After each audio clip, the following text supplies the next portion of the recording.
Hi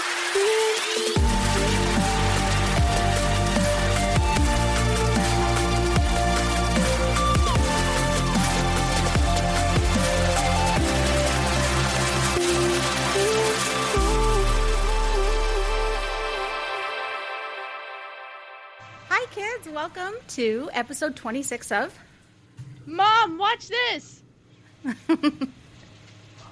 This week we are covering Key's choice of A Knight's Tale. I thought, we were covering your movie first, then mine.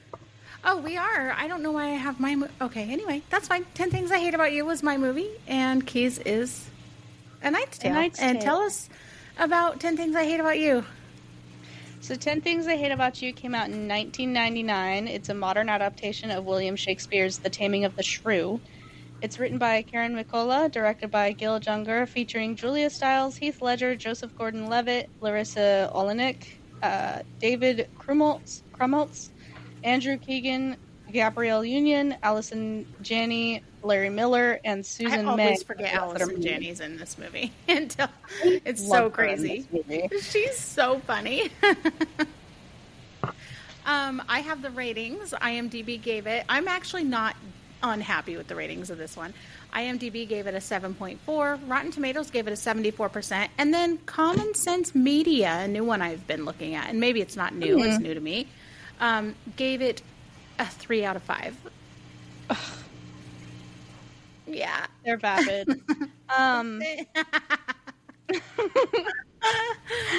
Word of the day, kids.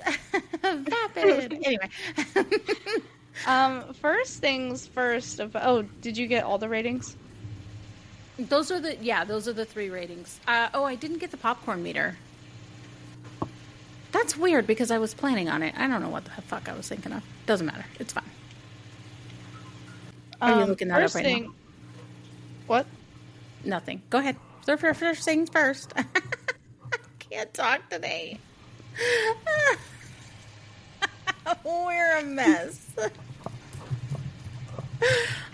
Anyway. I can't stop laughing. Okay.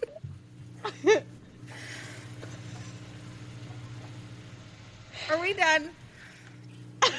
I was gonna be, damn it. I heard you out here.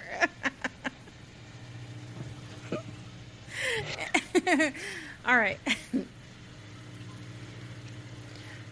Okay, anyway, First things first. First things first about this movie. I love this soundtrack. It's actually my first note, is just, I love this soundtrack from... That was my first note, too. The music is fucking on point on this soundtrack. We were creating a little note here. We were creating a playlist for Mom Watch This. By the way, I think I can maybe put it in the show notes or something. Somewhere. I'll put it in somewhere and you guys can link to it. Wait. Do you... What? Because you put it on Apple Music. I could maybe put it together on YouTube and Spotify.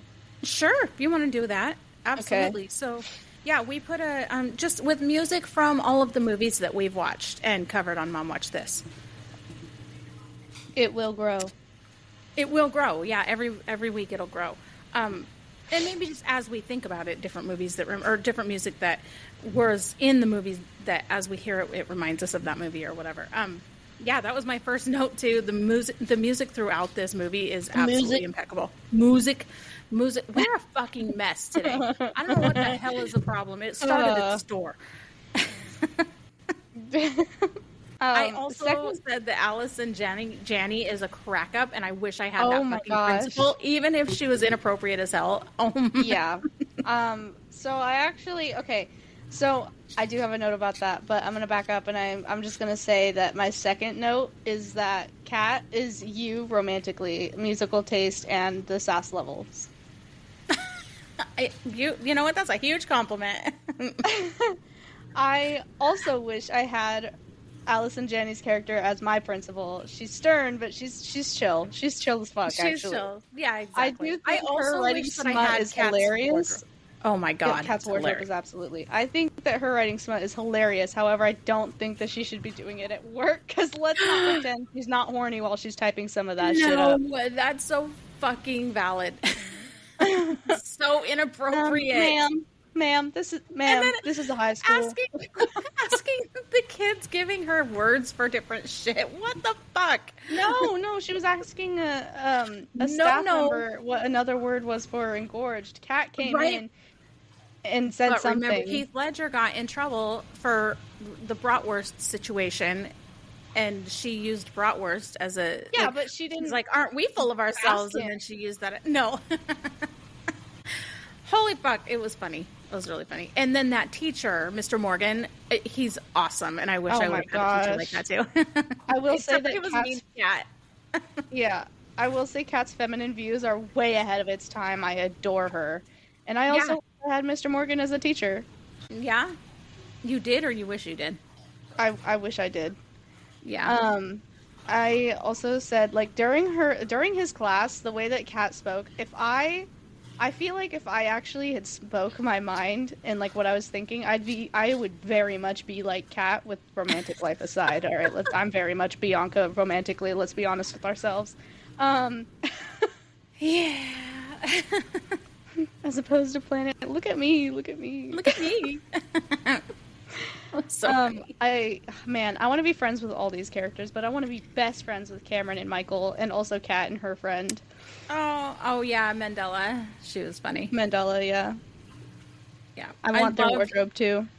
I loved Michael and Mandela's little budding romance. So cute.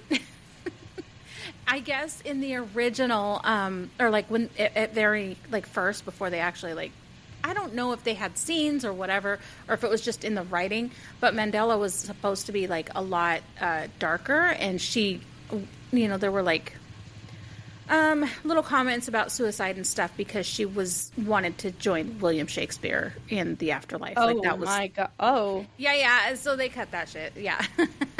Good. Yeah. Let's not romanticize suicide, guys. No.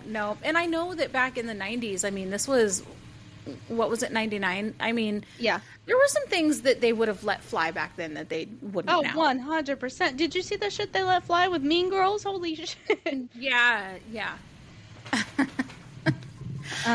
The guy who says, maybe if we were the last people alive and there were no sheep, he was a little too excited asking if... Yeah, he was a little too excited asking if there were sheep. Bombastic side eye, and he needs to be checked out. Like, absolutely. He's like, will there be sheep? Whoa, buddy. Fucking creep ass. Yeah. Did you notice throughout the movie all of the different references to different Shakespeare, like... I did notice that. Yeah, not just Taming of the Shrew, but like just a lot of his, a lot of the play's character names and just a modern twist and all that on the plot. But not only that, but like Patrick Verona, his name Verona is what state or town or whatever the fuck that Romeo and Juliet were in, and then the location. I'm sorry, Shakespeare people. I hate Romeo and Juliet. I do too. But then there's the Italian city of Padua. They were at Padua High School. And then the Stratford sisters was kind of a nod to to Shakespeare's hometown of Stratford upon Avon. So like there were just a lot of different names and words and all that were just kind of just a little nod. That was pretty cute. I loved it a lot, and I kind of wish I went to their high school. What the frick? That high school is actually in Tacoma. It's a real high school. What?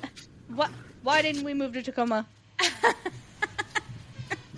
Damn it! I could have been like, oh yeah, I went to the same school that was, in Yeah, it used to be. So it's called Stadium High School, and it's in Tacoma. It used to be like one of those big. Okay. You know that railroad station in, this is going to make you laugh, but Disney World, when we went to get on the little train to go around the Magic Kingdom, but there was a really big, cool chateau-style railroad station. I'm pretty sure it was chateau-style, but that's what that building was.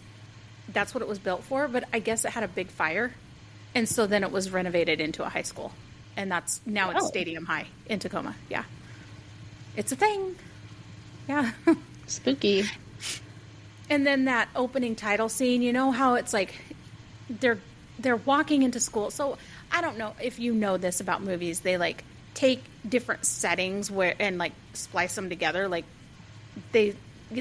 like it's supposed to be the outside of the school, but it's actually like miles away somewhere else. Mm-hmm. It was so that opening title scene, like right as they're supposed to be going into the school, was actually in Cary Park in Seattle. Oh, It's like, yeah. I think that's, unless it's the one, it's kind of the scene where it's like coming up and you can see the Space Needle and the buildings and the big fucking, maybe it was outside of their house. I don't remember where the opening scene takes place. I think maybe it's outside their house. I thought it was outside the high school. I thought so too. I think it is outside the high school, actually. But speaking of their house, their dad, when we first meet him, he is kind of lecturing Bianca, the little sister, and I can't remember if he got onto Kat or who he was saying this to, but he says, quote unquote, "You won't know what you want until you're 45." I just want to say that's real as fuck. And even after that, I don't know, man. But when I've switched majors, I think 3 times, and then switching careers or like what you want to be when you grow up. It's always changing, and no, you don't know what. And I don't think I'm gonna know what I want after I'm 45. No, nope. I mean, and it's because we are always growing. We are always changing. It's like you do 100% want what you want right now. Like you can't really say that that's not what you want. Like you know who you are and what you want right now, but that's gonna change. So that's just it's part of growth. One more note about a setting. I mean, I have a couple of other setting notes, but their house, that fucking beautiful house. Yeah, I want Kat's room, like the whole thing.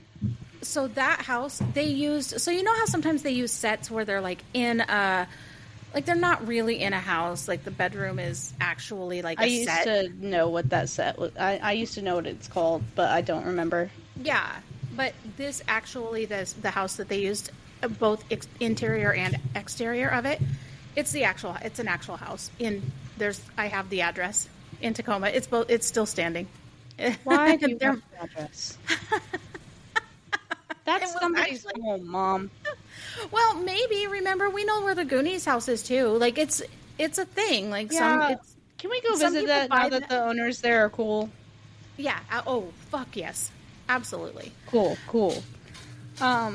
Sorry, we live near the Goonies house, and the last people who owned it were kind of weird about people visiting, and we wanted to go. They didn't want people up there. But the people who own it now are super chill and like remodeled it to look exactly like it was in the Goonies. Yep, like they love it. They play it up 100%. My Jesus, what the fuck? I'm so sorry. She's anyway. Listeners, I don't really know. We had 15 minutes where it was just silence because we were trying to deal with the rascal. Yeah, she's yeah. Well, and I was trying to give her something enrichment, and now she's throwing it around the house. So I don't really know what to do with her right now. I don't. Does she need more food? I gave her 2 cups. Then she can relax. Well, I'm gonna have to take this thing away from her. One more note. I hate Joey Donner. I hate him with I hate him too. Fiber of my being. I hate him. I want to go to Club Skunk. I want to go so bad. Right? Is it in Seattle? Is this a real thing? I want to go. Maybe.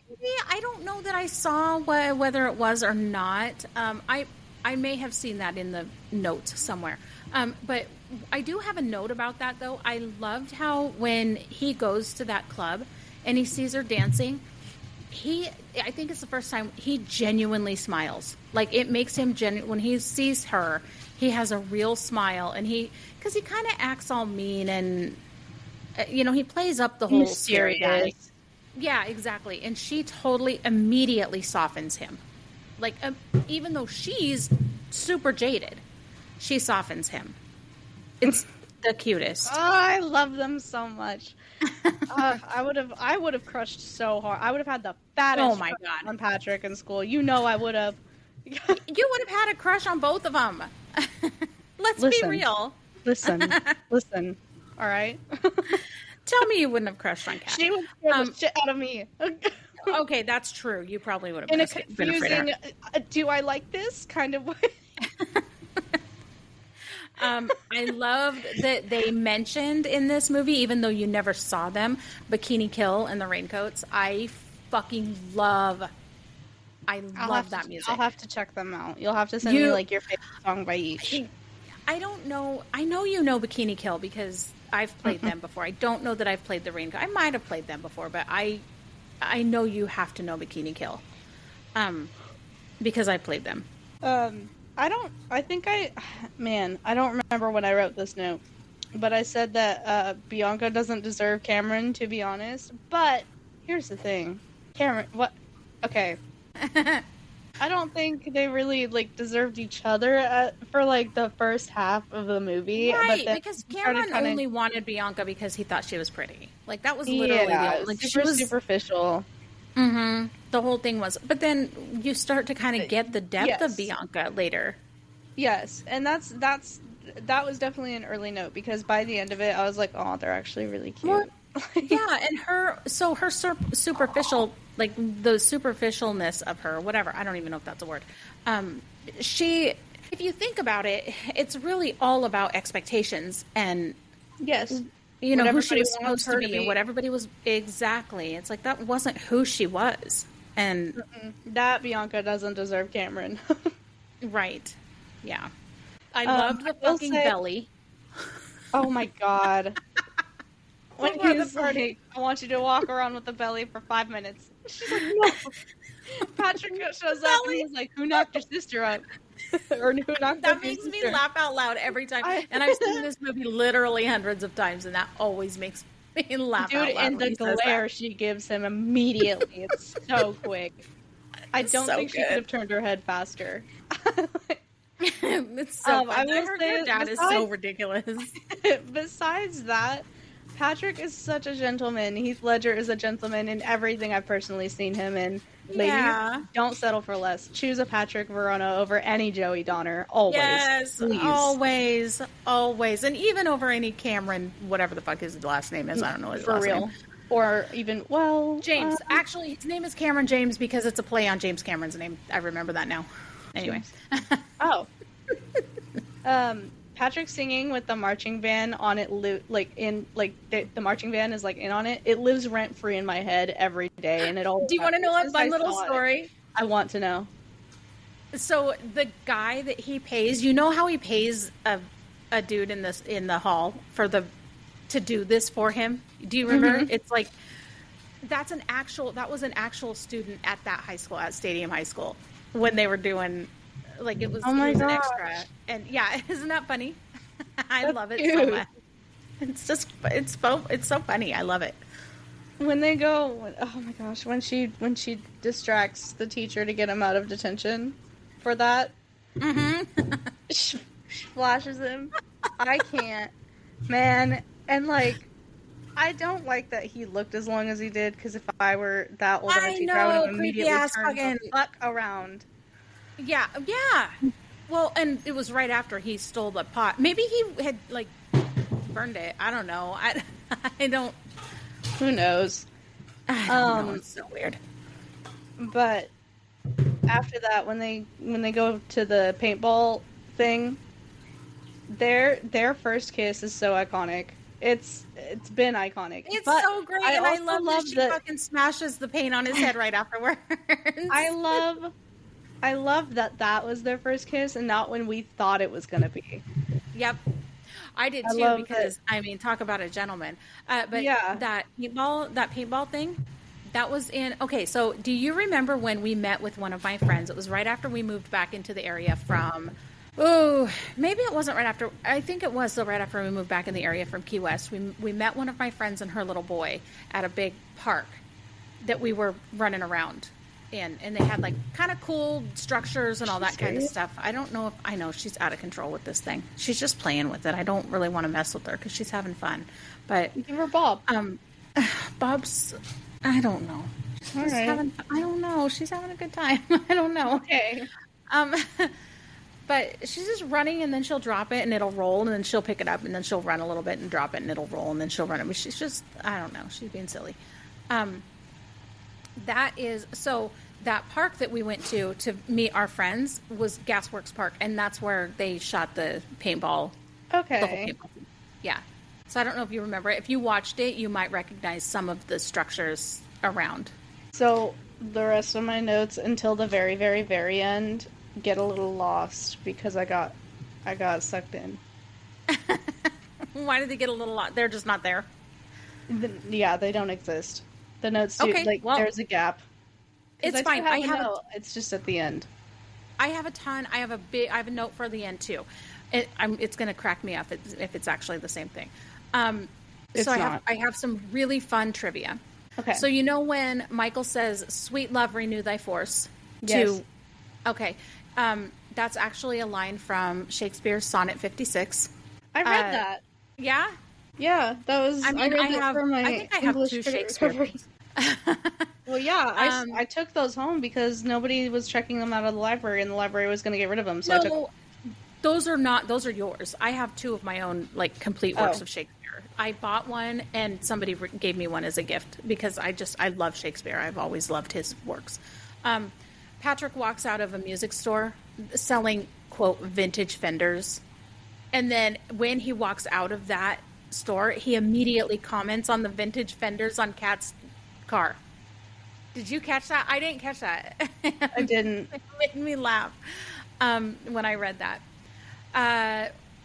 I did not know this, and it's a song I've known forever because I fucking love Letters to Cleo, and I love William Shakespeare, and I don't know how I didn't know this, but the song lyric, Cruel to be Kind, is a reference from Hamlet. That's a line in Hamlet. Riley, leave him alone. I'm going to list Riley as a co-host in this episode. For real. A couple little tidbits about Joseph Gordon-Levitt. So, you know how he learned French in order to tutor Bianca, the character? In real life, the actor actually speaks French fluently. Oh. Yeah. You know when Cameron is like, when he's talking about Bianca... Oh, sorry, I need one more. There was another comment about this. I don't know how you're gonna feel about this. Joseph Gordon-Levitt and Julia Stiles dated on set. What? They're about the same age. Yeah. Oh, they're about the same okay. age. Yeah. Anyway, so when he's talking to Michael, I believe, and he says about Bianca, I burn, I pine, I perish. That's a direct quote from The Taming of the Shrew. I actually did know that. I did not. Yeah. A fun little tidbit. Heath Ledger. So Heath Ledger beat out two actors that we've talked about before, especially one that we've talked about before because he was the star of one of my very favorite movies. He beat out Josh Hartnett and Ashton Kutcher for the role. Damn. Yeah. That's right. I think I remember seeing that somewhere. And then one more. I have more. What the hell just happened? She's fucking... No. Go.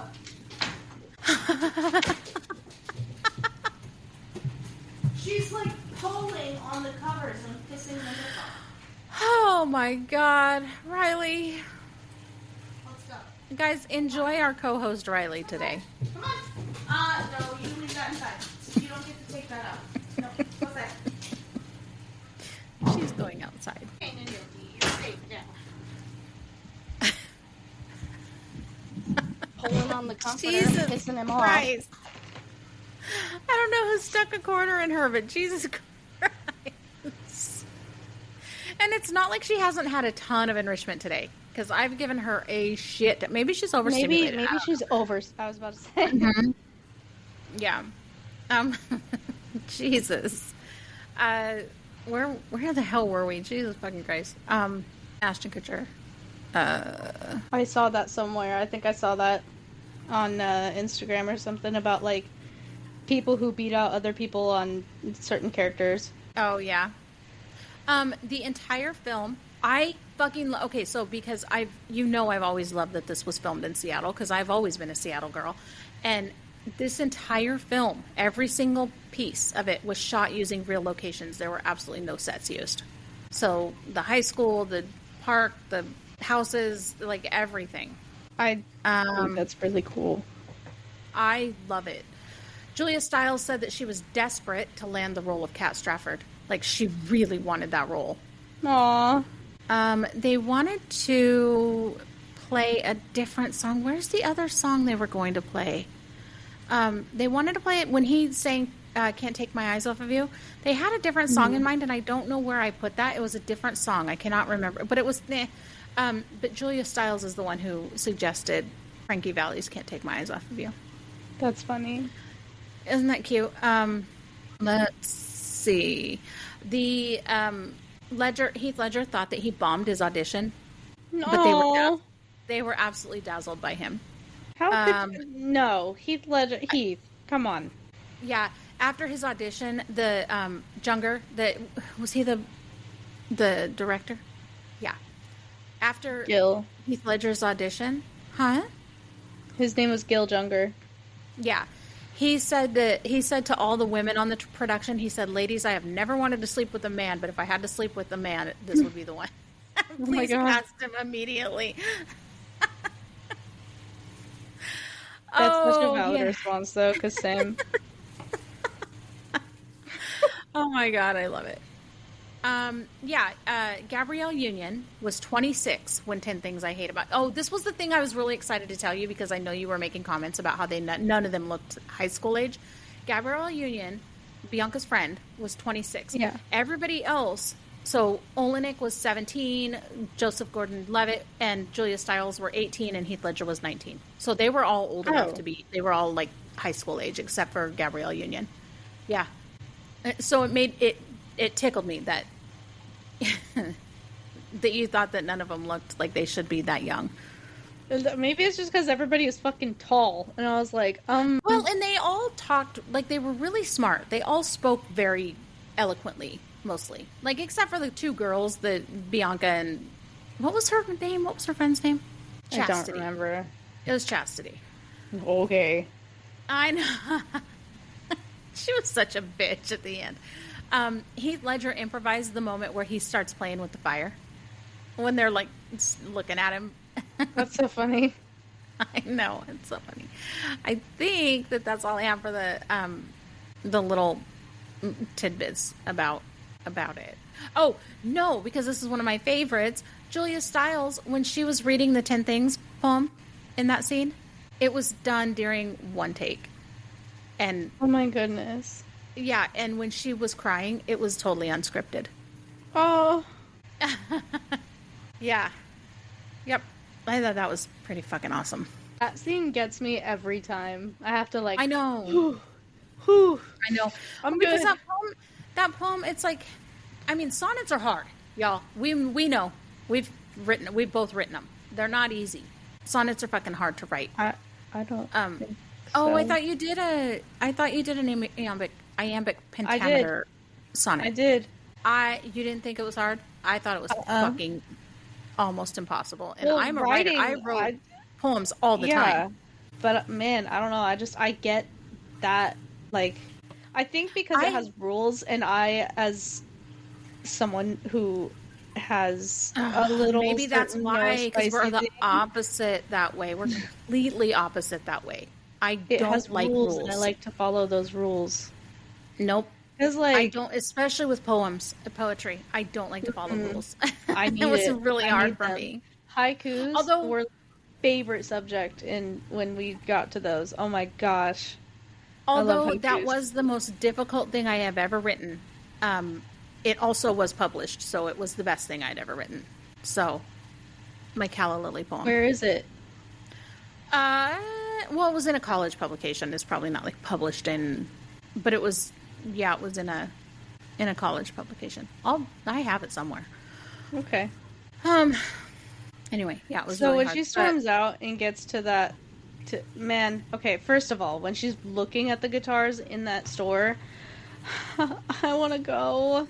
I want to be there. I want to look. I want to play. And Then at the end, when she gets to the car and there's a fender sitting in her car, I was like, man, I need a fender because I have Yamahas. I don't. Well, and I think that, listen, I love your Ruby. That fucking thing is so beautiful. Love Ruby. Ruby is amazing, but I want a fender so goddamn bad. Well, and I think that I read somewhere, and I wish I would have taken this down, but I read somewhere about like something that guitar. See, I thought it was the same guitar that she was playing, but the one that she was playing was like a $350 guitar, and the one that he left for her was like something like a $3,000 guitar. Oh my god! I know. Why didn't Patrick just tell Kat what was going on? She would have played that out so much for that money. 100%. It's that annoyed the fuck out of me the whole time. Yeah, like she would have loved to stick it to Joey. 100%. One thing I loved about, well, okay, did you notice the difference? What? Oh, I was just gonna say, I love that he didn't spend like $1 on himself. All of that money he got from them was spent to her. Yep, I thought that was beautiful too. Did you notice like the total? Oops, sorry. The total difference between it just cracked me up. So she goes when she was drunk as fuck and she went to kiss him, and he is like, you know, he like denied her, whatever. Versus, and that hurt her feelings. It was the noble thing to do, but it hurt her feelings, and so she was pissed at him for a while. Versus when Bianca was, when she realized Cameron's, I don't know, his kindness and his feelings and all that kind of shit, and then she came to, it just was really funny, the contrast, the parallel, I guess, in that whole, the parallel and contrast, yeah, exactly, the comparison, where it was like compare and contrast sort of thing there. I thought that was, I thought it was kind of brilliant, actually, between the two. I loved that this movie, I started thinking about this today, actually. I didn't have this in my notes. I just started thinking about this today. I know it's a teen romance, it's a rom-com, all that kind of shit, and I know I tend to, that kind of stuff, but I realized why I'm so drawn to this movie. It's not just about that, it's also about the sisters. Yes. And the growth of their relationship is so fucking, that underlying thing is so fucking beautiful to me. I love that so much. Like, to me, that's the most important romance, basically, of the movie. And I don't know, I just fucking loved it. My little note is this movie really captures high school expectations and how even even popular people feel pressured. Like, and even Patrick, Heath Ledger. Yeah, and he said that, you know, he even says to do what you want to do. He always says, you know, don't let anybody make you feel like you have to be a certain way. But then he even puts on the face.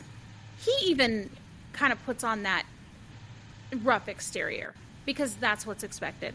I agree. When that's not who he is. I don't know.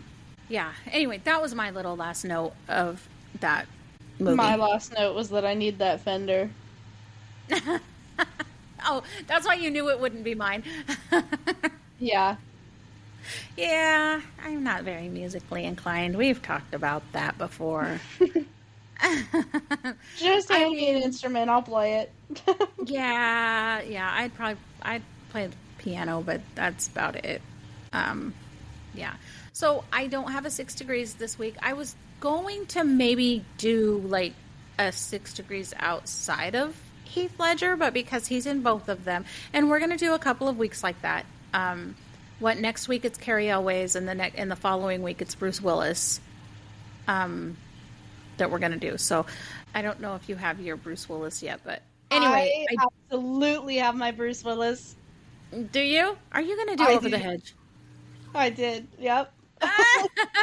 I love it. Oh my god, that's so cute. Well, because I was gonna do The Sixth Sense, but I don't think that was gonna count because you showed me that movie. Yeah, and Red, because I thought maybe you would pick that one because I know you love that movie too.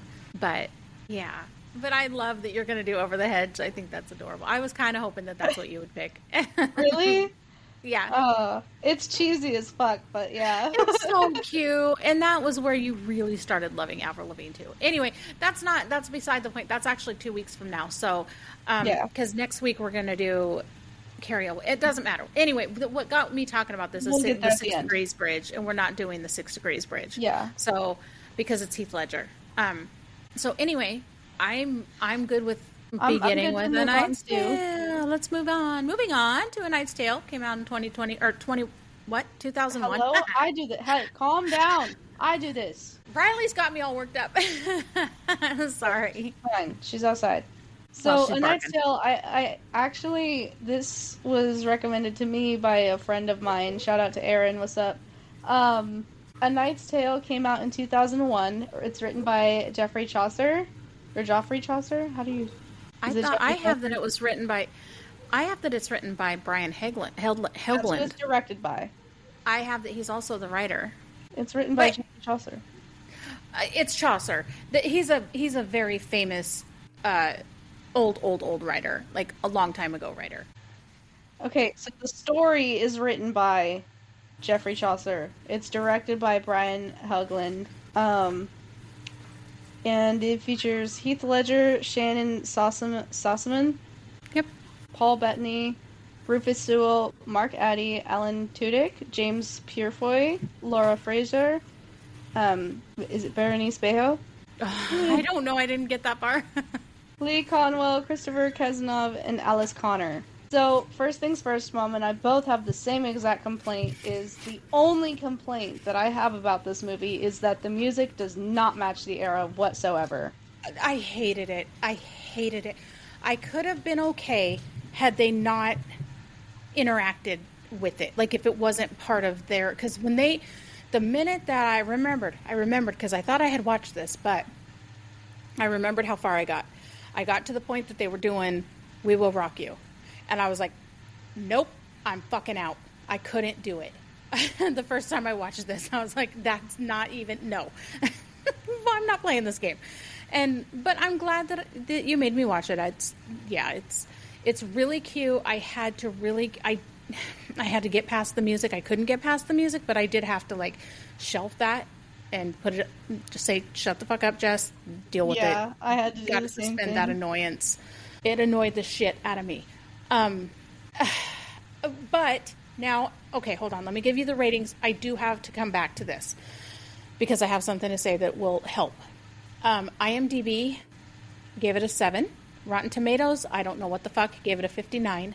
I'm not saying I don't agree with them, but it's weird to me that they were so much lower than IMDb. And then Common Sense Media gave it a 4 out of 5. How did it get a whole point higher than 10 Things I Hate About? Fuck off. Like, no. Anyway, so that I'm sorry. It's fine and it's cute and all that, but I really had a hard time with that era. I don't really like era stuff anyway very much. I love era stuff. Yeah, but I did love the story. I thought that was cute. I loved, his ambition and who he wanted to be and who he got to be and his dad and all that. Like, I loved all of that. I loved all that back. Yeah, what's really funny is I didn't realize I paid as close attention to it as I did. The We Will Rock You opening, it was filmed by Helgeland and a second unit director as a joke. They were just gonna do it as a joke, along with all the other rock music, okay? Because the team wanted to show that back then people thought their music was just as good as we think ours is today. But then they ended up keeping it in. Oh, like that's 100% what the hell happened there. I was like, that's okay, kind of and funny. I think that it is funny, and I think that what it was. I think that kind of turned me around to chill the fuck out about it is when you said, I think this was supposed to be like a B movie. And it ended up getting like a cult following. Yeah. I was like, okay, yeah, I can see that. And I just kind of started chilling out about it. After like, it's got Heath Ledger in it doesn't mean. Yeah, exactly. Well, and Paul Bettany, he's a pretty big name. But yeah, it's fine. It's fine. In the beginning, when they find out that Hector is dead. And William's like, and I'll joust. That training montage has to be like one of my favorite training montages ever, because the two guys he's got with them are so scared to hold the shield to like practice. And they like move out of the way last minute, and he's like, dude, how am I supposed to like... I love the little thing that they made, the little tool, yeah, the little I think so. This is another note that I had as far as my suspending my disbelief with the fucking rock shit. I think that the believability with the story itself, I think it would have been tough if not tough.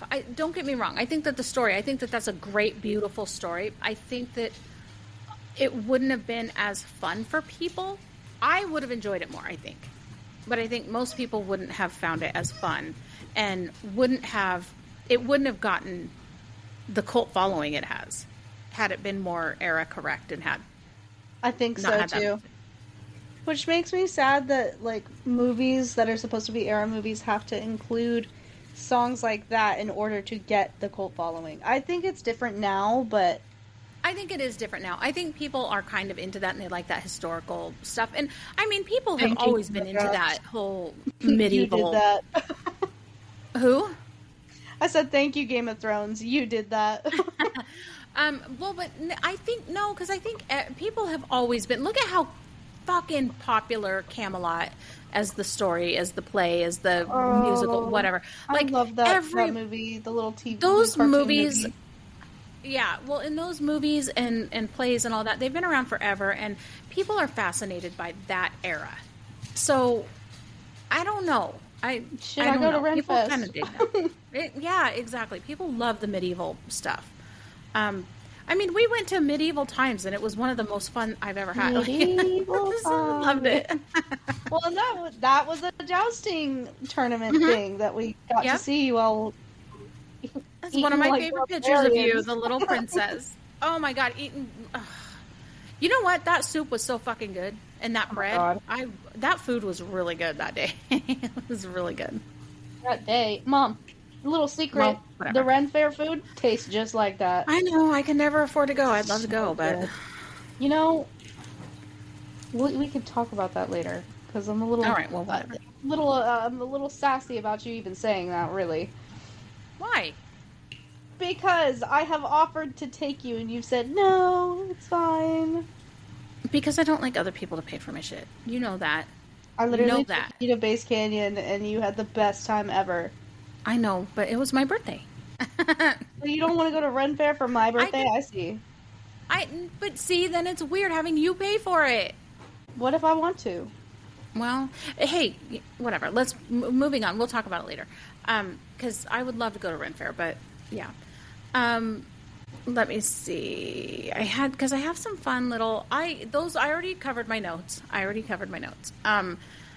Because, as you know, I have a really hard time taking notes when I'm watching something I've never seen before, and I don't know what the fuck that's about. I don't know why. Because it's not that I was super into this movie. I didn't get sucked in because they kept fucking it up with the music. But anyway, the knight that gets knocked off of his horse in the opening scene, the one that dies, right? I believe. He didn't get knocked off his horse. He just was dead to his body. Yeah. Yeah. Anyway, the one that gets knocked off his horse in the opening scene of the movie, that's Heath Ledger's stunt double. And the entire scene is footage of an accident he had while they were filming. He was actually, honestly, genuinely knocked unconscious when that happened. Oh my god. I will say, I love the scheming in this movie. William just wanted joust. He wants to joust so bad, and the level of scheming that they do to do it. I wonder if shit like that went down for real. I think so. Also, I absolutely love the Ferris. She's amazing, and honestly my favorite side character. I love her so much. Yeah. She's the blacksmith. She's his blacksmith. Oh, yeah, the one that teaches him. She does something. How to dance, or quote unquote, how to dance. Yeah. How to dance. I love her so much. So the sword fight practice scene with Heath Ledger and Roland, the guy who played Roland. Yeah. That was one take. I love that. They did that I one love take. that I so love much. knowing that. Those are so fun. I want to say, so the little romance, the little like teasy, like kind of cat and mouse thing that Jocelyn and William have going on throughout the movie is just so cute to me. I love it so much. That's cute. And I love that was- she's the one being like, no, no. The lances that they used, you know how they split, like how oh they. my gosh, yeah, they I like guess that's- explode on impact. Yeah, that's I guess that's really hard to actually like recreate, like to actually make that happen. So what they did is they used it, they preloaded it with balsa wood, which like splinters, and uncooked linguine noodles. I don't know, but I love that so much. And now it's like I kind of want to watch it again to see that. Easily to like, I don't know. I think those lances are so fucking heavy. I've held one. So to move them around that easily, yeah, they had to have been. Yeah. Oh my gosh. Okay, so I'm going to read something word for word because it's like usually I'm pretty good at kind of reading a couple of words straight from the little thing that I have, but then summarizing it. But this one is tough. One actor that Helgeland did get an acting credit for was Christopher Cazenove, and it's the guy who played William's father. He told a story. Yeah. Helgeland told the story of his first directing gig on an episode of Tales from the Crypt in which that guy starred. And then Helgeland credited Casanova for helping him immensely as a first-time director. So getting him in A Knight's Tale was his way of showing his appreciation. So in the end, you know, when they said, remember when they're looking over that fucking asshole, and I have something to tell you about that guy. That fucking asshole, the Count, the bad guy. So you know when they're all looking over him and they said, you have been weighed, measured, and found wanting? Yeah. Apparently that's directly from the Bible. Huh. Yeah, I did not know that. No, that guy that played the Count. So I guess that while they were filming, he would throw like super, super wild parties where he was staying, like the place where he was staying when they were filming in Prague. And by wild parties, I mean like, what's the nastiest, grossest wild party that you can think of? Ew, no, I don't even want to know. Yeah, and he spent most of his per diem on bribing the police not to shut him down, not to shut the parties down. So, you know how I hated him from the character that he played on The Holiday? Now I hate him even more. Now he's even grosser. I just know Heath Ledger was so happy to knock him off that fucking horse. Probably. I guess that there were a lot of Czech extras, people that did not understand English.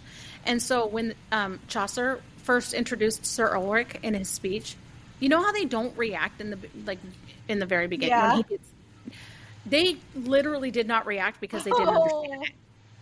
They didn't know what was happening. And so They were like, Mark Addy, cheer. yeah, when he prompted it, finally like tipped him up to start cheering. And the moment was so improv. awkward. Yeah, well, yeah, it wasn't really I like love improv. that. It was like legit, but they kept it in there because they thought it made the scene even funnier than what they originally planned it. I giggled a little. So, I just want to come back to Jocelyn. I love how she's not very noble like either. Like she's goofy, and you can tell that she's carefree, and she sees that because it makes them a much better match. That she's not noble like, and he's not noble. Well, in the end, he is because he's knighted. But yeah, you Spoilers. know. You know that. Why are you always worried about that?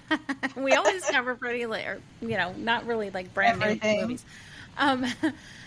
Paul Bettany, the guy who played Chaucer, Yeah. his nude scene was shot on the very first day in front of a crowd of extras. The first day of filming in front of the extras.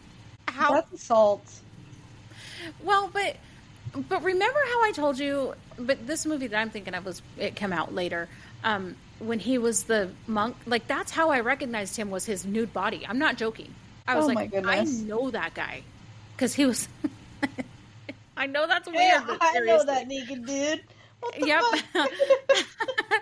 But and I knew his eyebrows, his face, like he's very recognizable. Man, he started sucking on his toe, and I was like, ugh. I know, it was so weird. It was so weird. So there was a period. So Jeffrey, whatever, Chaucer. Like I said, he's from like back then, right?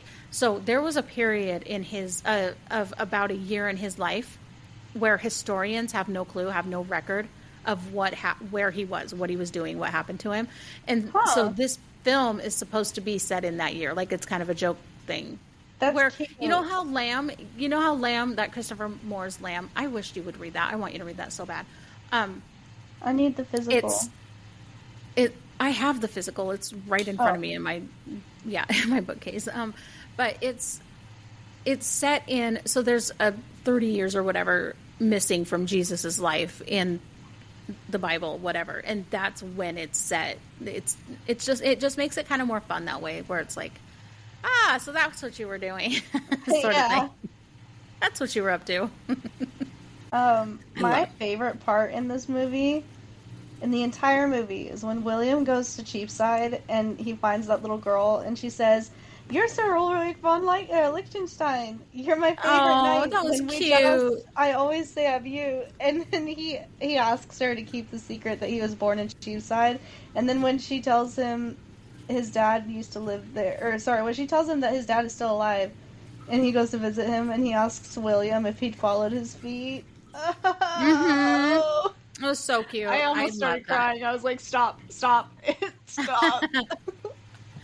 So I think that, remember how you said that Geoffrey Chaucer, it was written by him. So actually, Okay. it's from the actually? Canterbury. Actually, it's from. So I think it's like a loose interpretation of the Canterbury Tales. I think that's where this story came from, because he wrote that, like I said, he's from this era. So the screenplay, the whatever, I think this is kind of like, so that's maybe another connection of what we did, that, it's like our 10 Things I Hate About You was from Shakespeare's Taming of the Shrew. And then this probably was more like a take on the Canterbury Tales from Chaucer.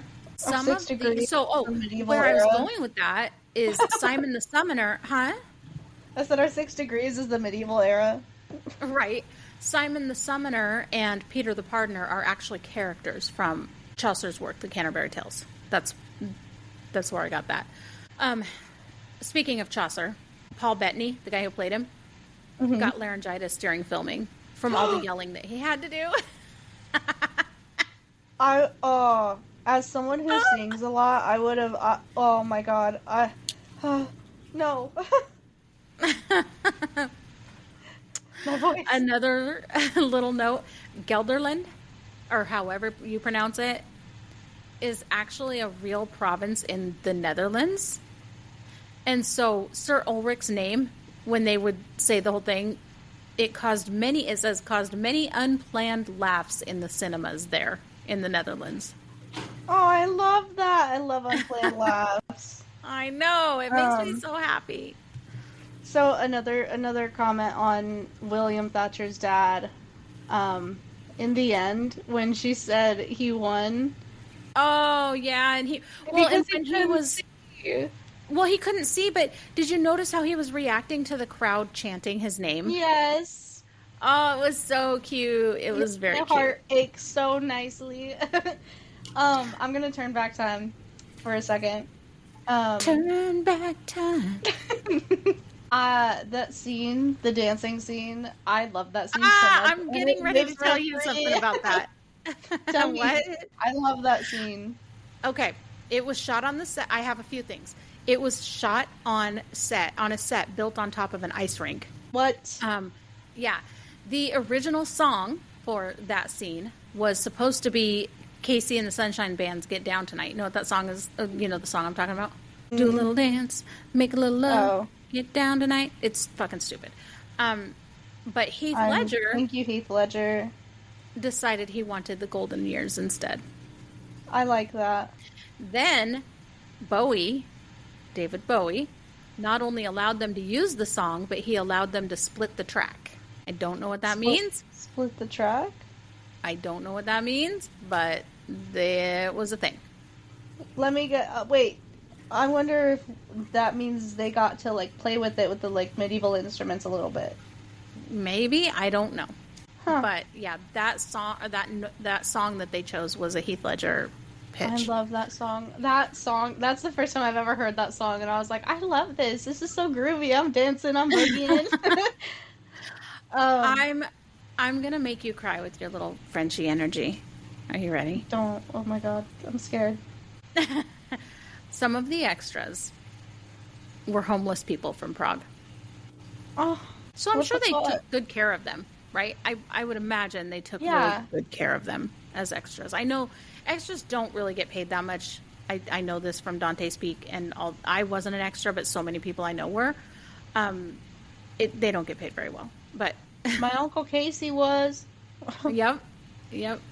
But you know they get fed well and whatever. So yeah, they were homeless people. That's so fucking sweet.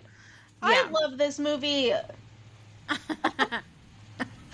It's cute, and I love Heath Ledger enough to, give anything he's in a chance. I really do. I don't know, man. It just broke my heart when he left us. Just Rest in peace. yeah, he was absolutely incredible. He was incredible. I don't have anything else on. I didn't have it in the notes. Like I said, I have a shit ton of fucking. Okay. I have a question for you. Okay. Who was your favorite character besides William Thatcher? Jocelyn. Really? Yeah. Yeah, I thought she was great. Do you know who she also plays? No. She's in Kiss Kiss Bang Bang. Who? The pink-haired girl. That's right. You told me that. Yep. And then she's in something else that we watched recently, too, and I can't remember what it was now off the top of my head. But, yeah, she's been in a lot of stuff we've been watching recently for some reason. She would have been our 6 Degrees. Yeah, she could have been our 6 Degrees. Well, maybe. Damn. Well, I mean, if we were connecting Heath to Heath somehow. I don't know. Anyway. Maybe we'll do that with the next one. I don't know. I thought you were going to say the Ferris, because I loved her, too. Yeah, I loved her, too. Like, she's definitely... But I think that Jocelyn, there was a... Rebellious side. There was a rebellion, a confident sass to her. There was a lot about her I really loved. I crushed so hard on both William and Jocelyn, I'm not going to lie. Yeah, I really liked her character. But yeah, no, I liked the other one a lot, too. So I don't know. Got me smiling, kicking my feet. What else? What, you have any other questions or? No, okay, what do you rate this movie? 10 Things I Hate About You is like 1,000 out of 10, by the way. What do you rate this movie? This one's hard for me, right? Because take the music out. Hard. Okay, if I take the music out, I would give it an 8 out of 10. Damn, okay. Yeah. That actually makes me feel so nice. I loved the story. I loved the acting. I loved all the Chaucer stuff. I mean, absolutely loved all the Chaucer. Like, it was just fun. Him hyping William up. Well, just like knowing, like you know how I love historical fiction. You know how I love when they bring in. I love writing, yeah, but I love when they bring in a real character to a fun, silly scenario that's written around him.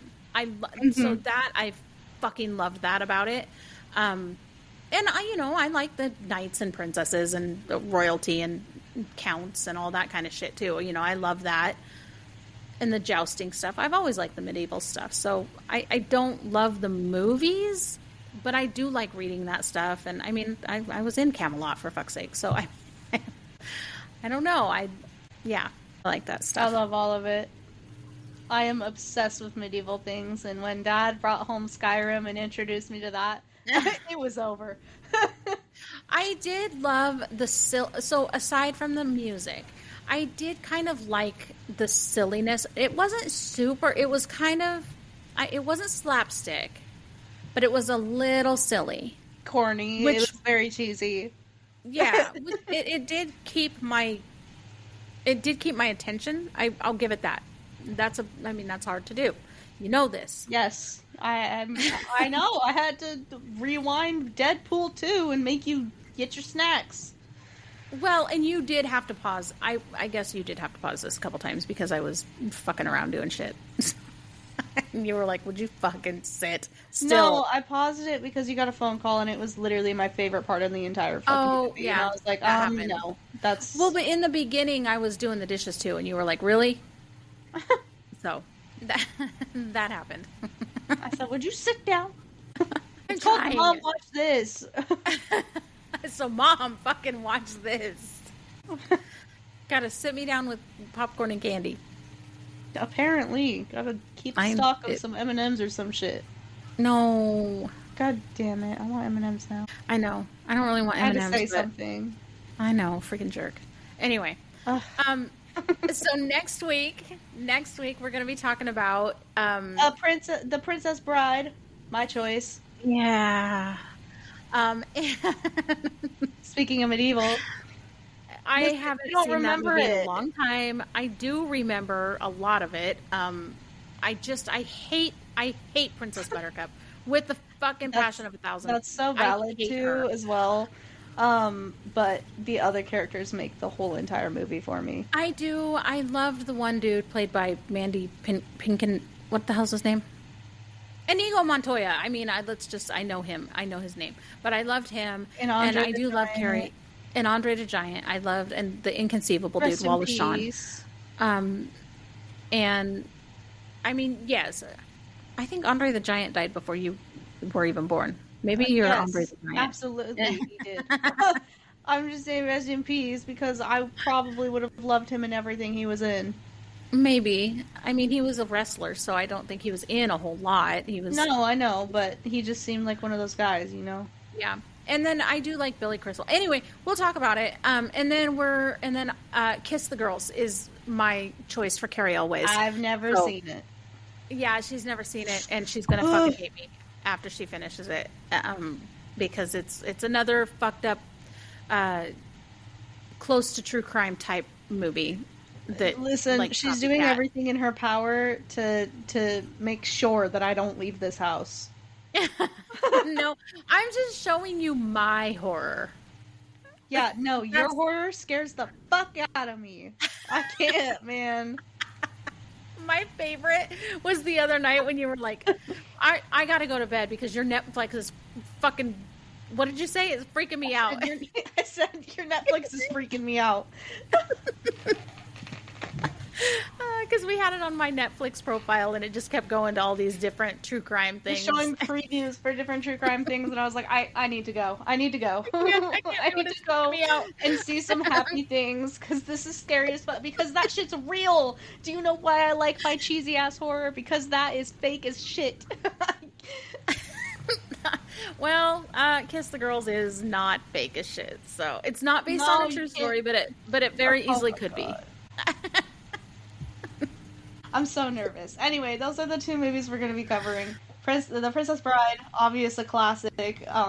You know, it'll be fun. It'll be fun because neither one of us is super excited about the movie that we're having to watch on the other side. I am so nervous about yours. I think that you just don't remember as much as, because I remember bringing up some things in The Princess Bride, and you were like, "What? I don't remember that." I just hate Princess Buttercup. It's fine. I'll get past it. Ignore her ass, all right? Okay. Okay. It's not. Listen, just pay attention to Inigo or the giant, or I don't know. I don't love the giant as much as you do. Carrie Elways or. Yeah, pay attention to Grandpa and his grandson's little relationship they got going on that grows throughout the movie. That's right. They're so cute. Sweet. They're pretty cute. Anyway, we'll talk about that next week. And if you haven't already, we did a Q&A episode when we were first trying out this little platform, and that just dropped today, which is what the fuck is today? Wednesday? Okay, so it's it's back. It's available to listen to if you haven't already listened to it. It's just a Q&A. It's kind of an AMA, Ask Me Anything. We answered a bunch of questions about how we got into the podcast and, our animal love and just all sorts of stuff, our dynamic, what we do, all that kind of stuff. So go get to know us a little bit better. And thank you for listening. Thank you guys for listening. And happy birthday to somebody. Thank you. Bye.